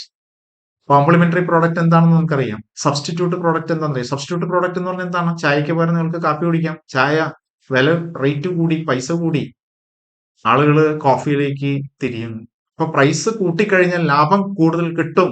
അതൊരു ഓൾട്ടർനേറ്റീവ് ആണ്. How to increase the profit? നിങ്ങൾക്ക് അഡ്വർടൈസ്മെന്റ് കൂട്ടാം, അല്ലെങ്കിൽ സെല്ലിംഗ് പ്രൈസ് കൂട്ടാം. അഡ്വർടൈസ്മെന്റ് കൂട്ടുമ്പോൾ എന്താ സംഭവിക്കുക? ക്വാണ്ടിറ്റി ഓഫ് സെയിൽസ് കൂടുന്നു. അതല്ലെങ്കിൽ പ്രൈസ് കുറയ്ക്കുമ്പോൾ ക്വാണ്ടിറ്റി ഓഫ് സെയിൽസ് കൂടുന്നു, അപ്പൊ നിങ്ങളുടെ ലാഭം കൂടുന്നു. ഇതല്ലെങ്കിൽ സെല്ലിംഗ് പ്രൈസ് പെർ യൂണിറ്റ് കൂട്ടാം, അപ്പോൾ നിങ്ങളുടെ ലാഭം കൂടുന്നു. പക്ഷെ സെല്ലിംഗ് പ്രൈസ് കൂട്ടി കഴിഞ്ഞപ്പോൾ കസ്റ്റമേഴ്സ് തിരിഞ്ഞ് മറ്റേ പ്രോഡക്റ്റിലേക്ക് പോയി. അപ്പൊ അത് നമ്മുടെ കണക്കൂട്ടലുകൾക്ക് വിരുദ്ധമായിട്ട് സംഭവിച്ചു. അപ്പൊ ഇതെല്ലാം നമ്മുടെ ഡിസിഷനെ സ്വാധീനിക്കുന്നുണ്ട്. അപ്പൊ നമ്മൾ ഒരു പരിധിവരെ കൺട്രോൾ ചെയ്ത് ബെസ്റ്റ് ഡിസിഷൻ എടുക്കാൻ പറ്റുന്നുണ്ടെങ്കിലും there may be external factors which will influence the outcome of a decision. അടുത്തത് pay off, conditional profit values or economic consequences. നിങ്ങൾ ഒരു ഡിസിഷൻ എടുക്കുമ്പോൾ അതിന്റെ ഇമ്പാക്ട് എന്താണ് എന്നുള്ളതാണ് ഇതുകൊണ്ട് ഉദ്ദേശിക്കുന്നത്. Each combination of a course of action and a state of nature is associated with a pay off which measures the net benefit to the decision maker. ഇവിടെ solve ചെയ്തിട്ടില്ല, പക്ഷെ സോൾവ് ചെയ്യാത്ത പ്രോബ്ലം ആണ് തന്നിരിക്കുന്നത്. നമുക്ക് പിന്നീട് സോൾവ് ചെയ്യാം. ഒരു ബിസിനസ്മാൻ 3 പ്രോജക്റ്റുകളാണ് ഇവാലുവേറ്റ് ചെയ്യുന്നത്. Project A, project B, project C. ഞാൻ നേരത്തെ സൂചിപ്പിച്ചതുപോലെ സക്സസ് ആകാം, ഫെയിൽ ആകാം. പ്രോജക്റ്റ് എ ആണെങ്കിൽ സക്സസ് ആവുകയാണെങ്കിൽ നിങ്ങൾക്ക് പ്രോഫിറ്റ് കിട്ടും 6 lakhs. അതൊരു ഫെയിലർ ആകുകയാണെങ്കിൽ നിങ്ങൾക്ക് 90,000 ലോസ് വരും. അതിന്റെ പ്രോബബിലിറ്റി, സക്സസ് ആകാനുള്ള പ്രോബബിലിറ്റി 60%, ഫെയിലർ ആകാനുള്ളത് 40% ആണ്. അതുപോലെ തന്നെ പ്രോജക്റ്റ് ബിയുടെ തന്നിട്ടുണ്ട്. അത് സക്സസ് ആകുകയാണെന്നുണ്ടെങ്കിൽ 9 lakhs, അതിന്റെ പ്രോബബിലിറ്റി 40%. അത് ഫെയിലർ ആകുകയാണെന്നുണ്ടെങ്കിൽ 3 lakhs, സ്വാഭാവികമായിട്ട് അത് 60% ആയിരിക്കും. അപ്പൊ അങ്ങനെ സീഡ് തന്നിട്ടുണ്ട്. ഇതാണ് പേ ഓഫ് എന്ന് പറയുന്നത്. അതായത് ഇങ്ങനെയാണ് എന്നുണ്ടെങ്കിൽ എന്തായിരിക്കും സംഭവിക്കുക, അതെല്ലാം മറിച്ചാണ് സംഭവിക്കണമെന്നുണ്ടെങ്കിൽ എന്തായിരിക്കും അതിന്റെ അവസ്ഥ. ഇങ്ങനെ ഉള്ള ഡീറ്റെയിൽസ് അല്ലെങ്കിൽ ഇതിന്റെ ഒരു പ്രസന്റേഷൻ ആണ് നമ്മൾ പേ ഓഫ് എന്ന് പറഞ്ഞുകൊണ്ട് ഉദ്ദേശിക്കുന്നത്. അടുത്തത് പേ ഓഫ് ടേബിൾ. ഇങ്ങനെയുള്ള ഒരു അവസ്ഥ നമ്മൾ ടാബുലർ ഫോമിൽ പ്രസന്റ് ചെയ്യുന്നു. കണ്ടീഷൻ ആക്ഷൻ ടേബിൾ എന്ന് പറയും. കണ്ടീഷൻ എന്താണ്, നമ്മൾ എടുക്കുന്ന ആക്ഷൻ എന്താണ്, ഇത് രണ്ടും ക്രോസ് ടാബുലേഷൻ നടത്തിയ ഒരു ടേബിളിൽ പ്രസന്റ് ചെയ്യുന്നു. A payoff table is a tabular presentation of all the possible combinations of decision alternatives and states of nature. ഇതും സോൾവ് ചെയ്യാത്ത എക്സാമ്പിൾ ആണ്, നമ്മൾ പിന്നീട് സോൾവ് ചെയ്യും. ഇവിടെ കോളം ഹെഡിങ് ആയിട്ട് കിടക്കുന്നുണ്ട്. 3 ആക്ഷൻ ആണ് നമുക്കുള്ളത്. ഒന്നുകിൽ നിങ്ങൾക്ക് ഒരു സ്മോൾ സ്കെയിൽ ഇൻഡസ്ട്രിയൽ യൂണിറ്റ് ആരംഭിക്കാം, അതല്ലെങ്കിൽ ഒരു മീഡിയം സ്കെയിൽ യൂണിറ്റ് ആരംഭിക്കാം, അതല്ലെങ്കിൽ വലിയൊരു ലാർജ് സ്കെയിൽ യൂണിറ്റ് ആരംഭിക്കാം. ഏത് തരത്തിലുള്ള യൂണിറ്റ് ആണ് നിങ്ങൾ ആരംഭിക്കേണ്ടത്, ഇതാണ് നമ്മുടെ ഡിസിഷൻ. 3 ഓൾട്ടർനേറ്റീവ്സ് അവൈലബിൾ ആണ്. വിച്ച് ഓൾട്ടർനേറ്റീവ് ഈസ് ബെസ്റ്റ് എന്ന് ചോദിച്ചു കഴിഞ്ഞാൽ അത് ബേസ് ചെയ്യുന്നത് മാർക്കറ്റിലെ അവസ്ഥ തന്നെയാണ്. മാർക്കറ്റിൽ ലോ ഡിമാൻഡ് ഉള്ളൂ എന്നുണ്ടെങ്കിൽ നിങ്ങൾ വലിയൊരു സ്ഥാപനം, ലാർജ് സ്കെയിലിൽ പ്രൊഡ്യൂസ് ചെയ്യാവുന്ന ഒരു സ്ഥാപനം ഉണ്ടാക്കിയിട്ട് കാര്യമില്ല. ഹ്യൂജ് ഇൻവെസ്റ്റ്മെന്റ് നടത്തി നിങ്ങൾ അങ്ങനെ ഒരു കമ്പനി ആരംഭിക്കുന്നു. പക്ഷെ അതിനനുസരിച്ചിട്ടുള്ള സെയിൽ നിങ്ങൾക്ക് നടത്താൻ സാധിച്ചില്ല എന്നുണ്ടെങ്കിൽ നിങ്ങൾക്ക് ചെറിയൊരു ബിസിനസ് യൂണിറ്റ് ആണ് നല്ലത്. പക്ഷെ അതിന്റെ ഇൻഫർമേഷൻ നമുക്ക് അവൈലബിൾ അല്ല. അപ്പൊ ഇങ്ങനെയാണെങ്കിൽ എന്തായിരിക്കും, നിങ്ങൾ ലോ ഡിമാൻഡ് ഉള്ള ഒരു അവസ്ഥയിലേക്ക് വന്നു, സ്മോൾ സ്കെയിൽ യൂണിറ്റ് ആരംഭിച്ചു, ലോ ഡിമാൻഡ് ഉണ്ടായുള്ളൂ, അങ്ങനെയാണെങ്കിൽ നിങ്ങൾക്ക് 1400 രൂപയെ ലാഭം കിട്ടുള്ളൂ. അത് മീഡിയം സ്കെയിൽ ആണെന്നുണ്ടെങ്കിൽ അത്രയും ലാഭം കിട്ടില്ല. കാരണം എന്താണെന്ന് വെച്ചാൽ ലോ ഡിമാൻഡിന് പകരം നിങ്ങൾ ആ ലോ ഡിമാൻഡിന് ലോ ലെവലിലുള്ള പ്രൊഡക്ഷനെ ആവശ്യമുള്ളൂ, അതിന് പകരം നിങ്ങൾ മീഡിയം സ്കെയിലിലേക്ക് പോയപ്പോൾ നിങ്ങൾക്ക് കുറച്ചും കൂടി ലാഭം കുറഞ്ഞു. നിങ്ങൾ വലിയൊരു സംരംഭമാണ് നടത്തിയിരിക്കുന്നുണ്ടെങ്കിൽ തീർച്ചയായിട്ടും അത് ലോസ് ആയിരിക്കും. കാരണം ആ അത്രയും വലിയൊരു പ്രൊഡക്ഷൻ കപ്പാസിറ്റി ഉള്ള പ്ലാന്റ് അല്ലെങ്കിൽ മെഷീനറി ഒക്കെ ഉപയോഗിച്ച് നിങ്ങൾ പ്രൊഡ്യൂസ് ചെയ്യുമ്പോൾ ഓട്ടോമാറ്റിക്കലി അതിന്റെ ഓവർ ഹെഡ് കോസ്റ്റ് കൂടും. പക്ഷെ അതിനനുസരിച്ചുള്ള സെയിൽ അവിടെ നടന്നില്ല എന്നുണ്ടെങ്കിൽ നിങ്ങൾക്ക് അത് നഷ്ടത്തിലേക്ക് വരും. അങ്ങനെയാണ് 1300 രൂപ ലോസ് വരുന്നത്. അപ്പൊ ഇങ്ങനെ പ്രോഫിറ്റ് ലോസ് ടേബിൾ ഇങ്ങനെ തയ്യാറാക്കും. അതാണ് നേരത്തെ സൂചിപ്പിച്ചത് കണ്ടീഷൻ ആക്ഷൻ ടേബിള്. അങ്ങനെ തയ്യാറാക്കുന്ന ടേബിളിനെ നമ്മൾ പേ ഓഫ് ടേബിൾ എന്ന് പറയും. ദെൻ അടുത്തത് ഒരു കോൺസെപ്റ്റ് ആണ് ഡിസിഷൻ മേക്കിംഗ് വിത്ത് പ്രോബബിലിറ്റീസ്. ഓരോ ഡിസിഷൻ എടുക്കുന്ന സമയത്തും എന്താണ് സംഭവിക്കുക എന്നുള്ളത് കൃത്യമായിട്ട് നമുക്ക് പറയാൻ പറ്റാത്ത അവസ്ഥ. അതാണ് ഞാൻ നേരത്തെ സൂചിപ്പിച്ചത് ഡിസിഷൻ മേക്കിംഗ് അണ്ടർ റിസ്ക്. ഇവിടെ if a decision maker can estimate the probabilities of the future events, those probabilities are incorporated into the decision model. നിങ്ങൾ സ്ട്രീറ്റിൽ ഐസ്ക്രീം കച്ചവടം നടത്തുന്നു. നമുക്കറിയാം ഐസ്ക്രീം മഴ പെയ്യുന്ന സമയത്ത് ആരും ഐസ്ക്രീം കഴിക്കില്ല, ഒരു അൺഫേവറബിൾ സിറ്റുവേഷൻ ആയി. അപ്പൊ മഴ പെയ്യുകയാണെങ്കിൽ അയാൾക്ക് സെയിൽ ഇത്ര, മഴ പെയ്തില്ലെങ്കിൽ ഇത്ര സെയിൽസ് ഉണ്ടാവും. പക്ഷെ മഴ പെയ്യാതിരിക്കുകയോ എന്നുള്ളത് അയാൾക്ക് മുൻകൂട്ടി പറയാനായിട്ട് സാധിക്കാത്ത ഒരവസ്ഥ. പക്ഷെ അയാൾക്ക് പ്രോബബിലിറ്റി അറിയാം. അപ്പൊ അങ്ങനെ പ്രോബബിലിറ്റി നമുക്ക് അവൈലബിൾ ആണെന്നുണ്ടെങ്കിൽ that probability is to be incorporated to take the decision എന്നാണ് പറയുന്നത്. അതാണ് ഡിസിഷൻ മേക്കിംഗ് വിത്ത് പ്രോബബിലിറ്റീസ്. നമ്മൾ ഇത് ഡിസ്കസ് ചെയ്യും, വളരെ ഡീറ്റെയിൽ ആയിട്ട് പ്രോബബിലിറ്റിയുടെ ആപ്ലിക്കേഷൻസ് നമ്മൾ ഡിസ്കസ് ചെയ്യുന്നുണ്ട്. In the steps in constructing payoff tables or decision trees, probabilities are used in determining payoffs. A common approach to decision making under uncertainty is the expected value criterion. ഇത് ഇപ്പോൾ വായിക്കുമ്പോൾ കുറച്ച് technical ആയിട്ട് നിങ്ങൾക്ക് തോന്നും. ഇത് problem ചെയ്ത് കഴിയുമ്പോൾ നിങ്ങൾക്ക് വായിച്ചു നോക്കി കഴിഞ്ഞാൽ ഫർദർ എക്സ്പ്ലനേഷൻ ഇല്ലാതെ മനസ്സിലായി കാണും. ഇവിടെ പേ ഓഫ് ടേബിൾ തയ്യാറാക്കുമ്പോൾ നമ്മൾ അതിന്റെ പ്രോബബിലിറ്റി അതിന്റെ കൂടെ കൂട്ടിച്ചേർക്കുന്നു. നിങ്ങൾക്ക് ഇവിടെ ഈ ടേബിൾ നോക്കിക്കഴിഞ്ഞാൽ കാണാം, നേരത്തെ കണ്ട ടേബിളിൽ പ്രോബബിലിറ്റി ഉണ്ടായിരുന്നില്ല, ഇതിൽ പ്രോബബിലിറ്റി ഉണ്ട്. ഇങ്ങനെ പ്രോബബിലിറ്റി ഉണ്ടെങ്കിൽ കൺസേൺഡ് പ്രോബബിലിറ്റി കൊണ്ട് മൾട്ടിപ്ലൈ ചെയ്തിട്ട് അതിന്റെ വാല്യൂ കണ്ടുപിടിച്ചതിന് ശേഷമാണ് ഇവാലുവേറ്റ് ചെയ്യുന്നത്. അപ്പൊ ഇതിനെക്കുറിച്ച് നിങ്ങളിപ്പോൾ തൽക്കാലം ബോധർ ചെയ്യേണ്ട. ഡിസിഷൻ മേക്കിംഗിൽ പ്രോബബിലിറ്റിയുടെ ആ ഒരു സിഗ്നിഫിക്കൻസ് ഒന്ന് പരിചയപ്പെടുത്തിയെന്ന് മാത്രം. അടുത്തത് expected value. Expected value of an action is found by multiplying the probability of each potential outcome by its pay off. ഇതും ടെക്നിക്കലായിട്ട് പറഞ്ഞിരിക്കുന്നതാണ്, നിങ്ങൾക്ക് അതുകൊണ്ട് വായിച്ചാൽ മനസ്സിലാവില്ല. Therefore, expected value or expected return is the weighted average of the possible returns with the weights being the probabilities of occurrence. നമുക്ക് ഇത് discuss ചെയ്യാം. അതായത് ഇതിന്റെ ആക്ച്വൽ കാൽക്കുലേഷൻ മനസ്സിലാക്കി കഴിഞ്ഞ് കഴിയുമ്പോൾ ഇത് എളുപ്പമാണ്. അതല്ലാതെ ഞാനിത് ഇപ്പോൾ എക്സ്പ്ലെയിൻ ചെയ്യുമ്പോൾ നിങ്ങൾക്കത് ഫോളോ ചെയ്യാൻ ചിലപ്പോൾ ബുദ്ധിമുട്ടായിരിക്കും. എന്തായാലും ചെറിയൊരു എക്സാമ്പിൾ ഞാനിവിടെ പരിചയപ്പെടുത്താം. Mister X sells cone ice creams on the streets. He can sell 500 ice creams on a hot day and 200 ice creams on rainy days. If the probability of a rainy day is 60%, calculate his expected quantity of sales. X ice cream sale നടത്തുന്നുണ്ട്. അയാൾക്കറിയാം മഴ പെയ്യുകയാണെങ്കിൽ 200 ഐസ്ക്രീമേ sale നടത്താൻ സാധിക്കുള്ളൂ. മഴ പെയ്യാതിരിക്കോ എന്നുള്ളത് അയാൾക്ക് പറയാൻ സാധിക്കില്ലാത്ത അവസ്ഥ. അങ്ങനെയുള്ള ഒരു സാഹചര്യത്തിൽ അയാളുടെ എക്സ്പെക്ടേഷൻ എത്രയാണ്, എത്ര ക്വാണ്ടിറ്റിയാണ് അയാൾ സെയിൽ പ്രതീക്ഷിക്കുന്നത്. ഇതാണ് ഡിസിഷൻ മേക്കിംഗ് അണ്ടർ റിസ്ക് എന്ന് ഞാൻ നേരത്തെ സൂചിപ്പിച്ചത്. ഇതിനു മുമ്പ് നമ്മൾ ഇതുപോലെയുള്ള പ്രോബ്ലംസ് പഠിച്ചിട്ടില്ല എന്ന് പറഞ്ഞു കഴിഞ്ഞാൽ ഈ വീഡിയോ കാണുന്നവര് ഒരു CA ഫൈനലോ അല്ലെങ്കിൽ CMA ഫൈനലോ പഠിക്കുന്ന കുട്ടികളാണെന്ന് ഞാൻ ധരിക്കുന്നില്ല. അതുകൊണ്ടാണ് ഞാൻ അങ്ങനെ പറയാൻ കാരണം. ഡിഗ്രി ഈവൻ PG ലെവലിലാണെങ്കിലും ഇങ്ങനെ പ്രോബബിലിറ്റി ഇൻക്ലൂഡ് ചെയ്തിട്ടുള്ള ഡിസിഷൻ കുറവാണ്. ക്വാണ്ടിറ്റേറ്റീവ് ടെക്നിക്സിലെങ്ങാനും എല്ലാ എക്സാമ്പിളും നിങ്ങൾ കണ്ടിട്ടുണ്ടാവും മാത്രമേ ഉള്ളൂ. ഇവിടെ മാത്തമാറ്റിക്കൽ എക്സ്പെക്ടേഷൻ നമുക്ക് കണ്ടുപിടിക്കാം. Expected quantity of sales on A rainy day plus expected quantity of sales on A hot day. ഇങ്ങനെയാണ് അത് കാൽക്കുലേറ്റ് ചെയ്യുന്നത്.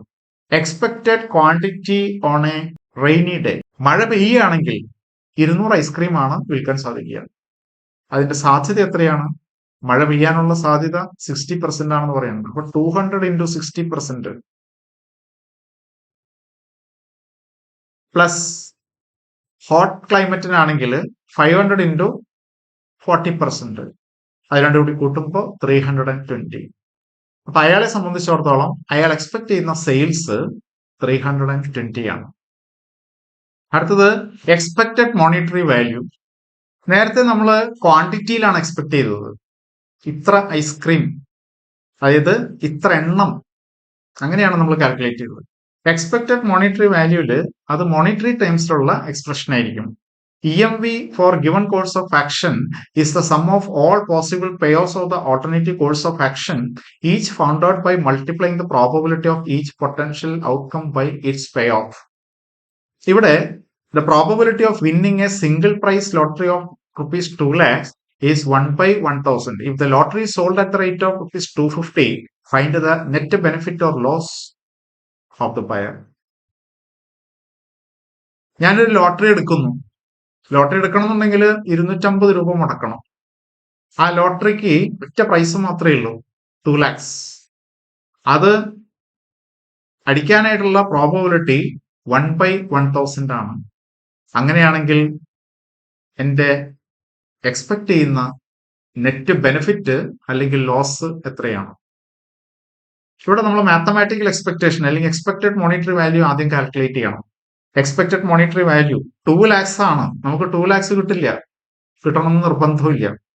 ലോട്ടറി അടിക്കുകയാണെങ്കിൽ കിട്ടും. അങ്ങനെയാണെങ്കിൽ അതിന്റെ മാത്തമാറ്റിക്കൽ എക്സ്പെക്ടേഷൻ അല്ലെങ്കിൽ എക്സ്പെക്ടഡ് മോണിറ്ററി വാല്യൂ എത്രയാണ് എന്ന് ചോദിച്ചു കഴിഞ്ഞാൽ 2 lakhs into 1 by 1000.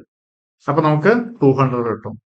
Four which we are spending rupees 250. 250 രൂപ മുടക്കി, പക്ഷെ നിങ്ങളുടെ മാത്തമാറ്റിക്കൽ എക്സ്പെക്ടേഷൻ എന്ന് പറയുന്നത് വെറും 200 രൂപയുള്ളൂ. എന്ന് പറഞ്ഞു കഴിഞ്ഞാൽ നിങ്ങളെ സംബന്ധിച്ചിടത്തോളം 50 രൂപ നഷ്ടമാണ്. അതുകൊണ്ട് നമ്മൾ ഈ ലോട്ടറി വാങ്ങാൻ പാടില്ല. ഇതാണ് പ്രോബബിലിറ്റി ഇൻക്ലൂഡ് ചെയ്തിട്ടുള്ള ഡിസിഷൻ മേക്കിംഗ് പ്രോസസ്സ്. നമുക്ക് ഇങ്ങനെയുള്ള ഒരുപാട് പ്രോബ്ലംസ് ഡിസ്കസ് ചെയ്യാം.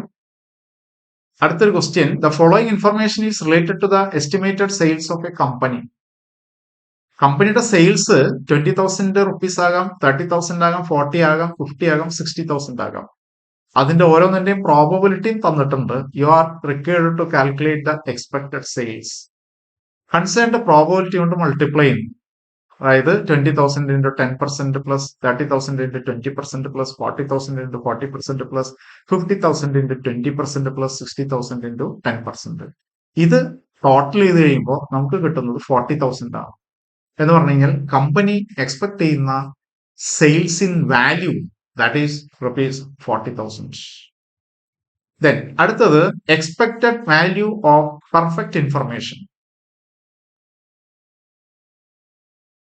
ഇത് വായിച്ചു കഴിഞ്ഞാൽ ചിലപ്പോൾ കുറച്ച് കോംപ്ലിക്കേഷൻ തോന്നും. Perfect information enables to eliminate the possibility of making the wrong decision.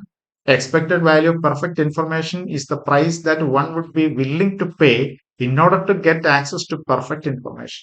ഇപ്പൊ തൽക്കാലം നിങ്ങൾ മനസ്സിലാക്കിയിരിക്കേണ്ടത്, പെർഫെക്റ്റ് ആയിട്ടുള്ള ഒരു ഇൻഫർമേഷൻ കിട്ടുകയാണെങ്കിൽ നിങ്ങൾ എത്ര രൂപ കൊടുക്കാൻ വില്ലിംഗ് ആണ്, അതിനെയാണ് EVPI എന്ന് പറഞ്ഞ് ഉദ്ദേശിക്കുന്നത്.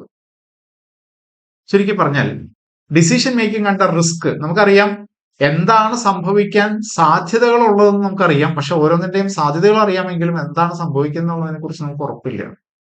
എന്ന് പറഞ്ഞു കഴിഞ്ഞാൽ പിക്ചർ ക്ലിയർ അല്ല. അപ്പൊ അങ്ങനെയുള്ള ഒരു സാഹചര്യത്തിൽ അങ്ങനെ ഒരു ക്ലിയർ പിക്ചർ അല്ലെങ്കിൽ ഡിസിഷൻ മേക്കിംഗ് അണ്ടർ റിസ്ക് എന്ന് പറയുന്ന ഒരു സിറ്റുവേഷന് പകരം ഡിസിഷൻ മേക്കിംഗ് അണ്ടർ സെർട്ടനിറ്റി എന്നൊരു ലെവലിലേക്ക് നിങ്ങൾക്ക് വരാൻ സാധിച്ചു കഴിഞ്ഞാൽ നിങ്ങൾ കുറച്ചുകൂടി ഹാപ്പി ആയിരിക്കും. കാരണം അവിടെ പ്രോബബിലിറ്റി ഒന്നുമില്ല. ഇന്ന് അല്ലെങ്കിൽ ഈ ഡിസിഷൻ എടുത്തു കഴിഞ്ഞാൽ എന്താണ് സംഭവിക്കാൻ പോകുന്നത് എന്നുള്ളത് നമുക്ക് കൃത്യമായിട്ട് അറിയാം. അങ്ങനെ അറിയാനായിട്ട് നിങ്ങൾ കുറച്ച് പൈസ ചെലവാക്കിയാലും നഷ്ടമില്ല, കാരണം നിങ്ങളുടെ റിസ്ക് ഒഴിവാക്കിയ ഡിസിഷനിൽ. അപ്പൊ അങ്ങനെയുള്ള ഒരു ഇൻഫർമേഷന് വേണ്ടിയിട്ട് how much you will pay, അതാണ് expected value of perfect information. ഇത് നമ്മൾ വളരെ നല്ല രീതിയിൽ കൂടുതൽ മനസ്സിലാക്കും. പ്രോബ്ലം ചെയ്ത് കഴിയുമ്പോൾ ഇത് ക്ലിയർ ആയിരിക്കും. അതുകൊണ്ട് ഇവിടെ കൂടുതൽ ഡിസ്കസ് ചെയ്യാൻ ഞാൻ ഉദ്ദേശിച്ചിട്ടില്ല. ഇവിടെ ഈ പ്രോബ്ലം സോൾവ് ചെയ്തിട്ടില്ല, നമ്മൾ സോൾവ് ചെയ്യും പിന്നീട്. ഇവിടെ ഒരു ന്യൂസ് പേപ്പർ ബോയുടെ പ്രോബ്ലം ആണ്. അയാള് 30 രൂപയ്ക്ക് ഒരു മാഗസിൻ പർച്ചേസ് ചെയ്യുന്നു. ഒരെണ്ണമല്ല, കുറെ എണ്ണം പർച്ചേസ് ചെയ്യും. For the purpose of resale. 30 രൂപയ്ക്ക് വാങ്ങി 50 രൂപയ്ക്ക് അയാൾ കൊടുക്കും. ഏതെങ്കിലും മാഗസിൻ വിൽക്കാൻ സാധിച്ചില്ല എന്നുണ്ടെങ്കിൽ he can return that magazine. അത് 10 രൂപ വെച്ച് അയാൾ തിരിച്ചെടുക്കും. എന്ന് പറഞ്ഞു കഴിഞ്ഞാൽ വാങ്ങുന്നത് 30 രൂപയ്ക്ക്, വിൽക്കാൻ സാധിക്കാത്തത് തിരിച്ചു കൊടുക്കുമ്പോൾ അയാൾക്ക് 10 രൂപ കിട്ടുള്ളൂ. എന്ന് പറഞ്ഞു കഴിഞ്ഞാൽ 20 രൂപ നഷ്ടമുണ്ട്. അതുപോലെ വിൽക്കുന്ന ഓരോ മാഗസിനും 20 രൂപ ലാഭമുണ്ട്. അപ്പൊ അങ്ങനെയാണെങ്കിൽ അയാള് എത്ര മാഗസിൻ ഒരു ദിവസം അല്ലെങ്കിൽ ഒരു മാസം വാങ്ങണം? പഴയ ഡാറ്റ അനുസരിച്ച് നോക്കുമ്പോൾ 25 മുതൽ 28 വരെയാണ് ഡിമാൻഡ് വന്നിട്ടുള്ളത്. അതിൽ കുറയില്ല, കൂടിയില്ല. അങ്ങനെയാണെങ്കിൽ അയാൾ എത്ര മാഗസിൻ ട്രേഡിംഗ് പർപ്പസിന് വേണ്ടി വാങ്ങണം എന്നുള്ളതാണ് ആദ്യത്തെ ക്വസ്റ്റ്യൻ. രണ്ടാമത്തെ ക്വസ്റ്റ്യൻ, പെർഫെക്റ്റ് ആയിട്ടുള്ള ഒരു ഇൻഫർമേഷൻ കിട്ടുന്നതിന് വേണ്ടിയിട്ട് അയാൾക്ക് എത്ര പൈസ മുടക്കാം? അപ്പൊ ആദ്യത്തെ ഭാഗം 25, 26, 27, 28 ഇതിൽ ഏതെങ്കിലും ഒരെണ്ണം അയാൾ സെലക്ട് ചെയ്യുന്നു. എല്ലാ ദിവസവും, ഫോർ എക്സാമ്പിൾ 27 എന്നാണ് ആൻസർ കിട്ടിയെന്നുണ്ടെങ്കിൽ എല്ലാ ദിവസവും നമ്മൾ 27 മാഗസിനാണ് വാങ്ങിച്ചുകൊണ്ടിരിക്കുന്നത്.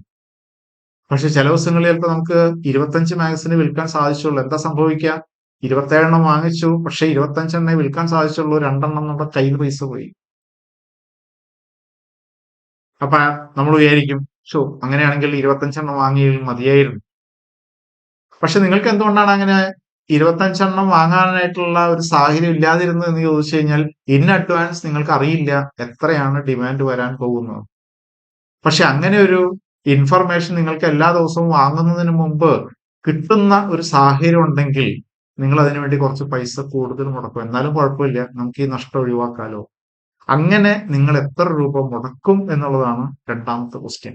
അത് നമുക്ക് കണ്ടുപിടിക്കാം. ഇപ്പൊ നമ്മൾ സോൾവ് ചെയ്യുന്നില്ല. ഐഡിയ മനസ്സിലാക്കാൻ വേണ്ടി മാത്രം ഇത് ഇൻട്രൊഡ്യൂസ് ചെയ്തു ഉള്ളൂ. ഇത് ചെയ്തിട്ടിരിക്കുന്നത് പിന്നെ നോക്കിയാൽ മതി. അടുത്ത ഡിസിഷൻ മേക്കിംഗ് എൻവയൺമെന്റ്. നമ്മൾ ഡിസിഷൻ എടുക്കുന്ന ഒരു സാഹചര്യം നമ്മൾ ഡിസ്കസ് ചെയ്തു. ഡിസിഷൻ മേക്കിംഗ് അണ്ടർ സർട്ടനിറ്റി ഉണ്ട്, ഡിസിഷൻ മേക്കിംഗ് അണ്ടർ റിസ്ക് ഉണ്ട്, ഡിസിഷൻ മേക്കിംഗ് അണ്ടർ അൺസർട്ടനിറ്റി ഉണ്ട്.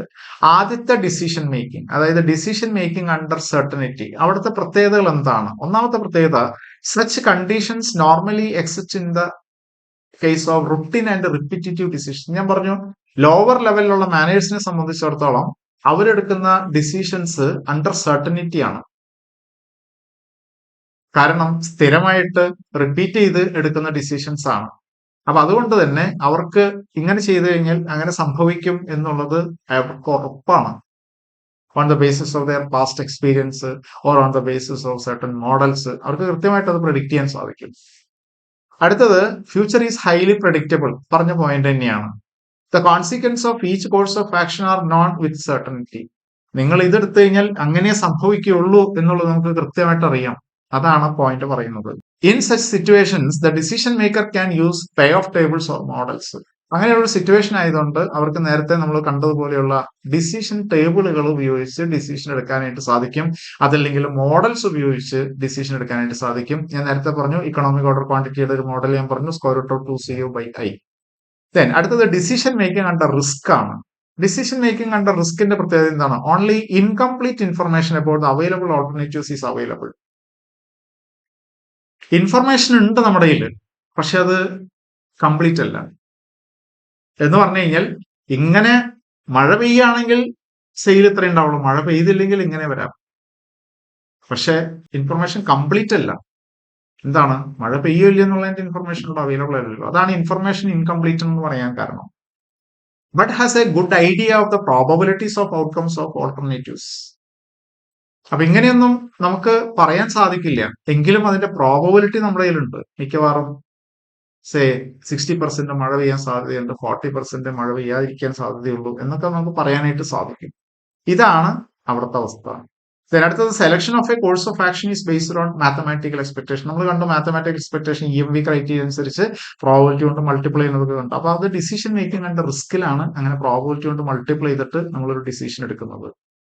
അവസാനമായിട്ടുള്ളത്, അതായത് strategic decisions, top level managers എടുക്കുന്ന ഡിസിഷൻസ് ആണ് മിക്കവാറും ഇത് ഡിസിഷൻ മേക്കിംഗ് അണ്ടർ അൺസർട്ടനിറ്റി. അവിടെ നമുക്കൊരു മോഡൽ ഉപയോഗിക്കാൻ സാധിക്കില്ല, ഔട്ട്കംസ് എന്തൊക്കെയാണെന്ന് ക്ലിയർ ആയിട്ട് ഡിഫൈൻ ചെയ്ത് നമുക്ക് പറയാൻ സാധിക്കില്ല. അങ്ങനെ പറയാത്ത സ്ഥിതിക്ക് നമുക്ക് പ്രോബബിലിറ്റി പോലും കാൽക്കുലേറ്റ് ചെയ്യാനായിട്ട് സാധിക്കില്ല. Decision maker is not aware of all the available alternatives. രണ്ട്, no idea about the risk associated with each of the alternatives. അപ്പോ ആദ്യത്തെ പോയിന്റില് ഡിസിഷൻ മേക്കറെ സംബന്ധിച്ചിടത്തോളം അയാൾക്ക് അവൈലബിൾ ആയിട്ടുള്ള ഓൾട്ടർനേറ്റീവ്സ് ഏതൊക്കെയാണ് എന്ന് പോലും അയാൾക്ക് കൃത്യമായിട്ടൊരു രൂപമില്ല.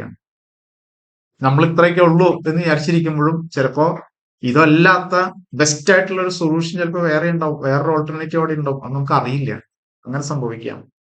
അടുത്തത്, ഓരോ ഓൾട്ടർനേറ്റീവ് നമുക്ക് അറിയാമെങ്കിലും അതിന്റെ ഇമ്പാക്ട് എന്താണ്, അത് ഇംപ്ലിമെന്റ് ചെയ്ത് കഴിഞ്ഞാൽ എന്തായിരിക്കും അവസ്ഥ എന്നുള്ളത് അയാൾക്ക് പറയാൻ പറ്റാത്ത ഒരു സാഹചര്യമാണ്.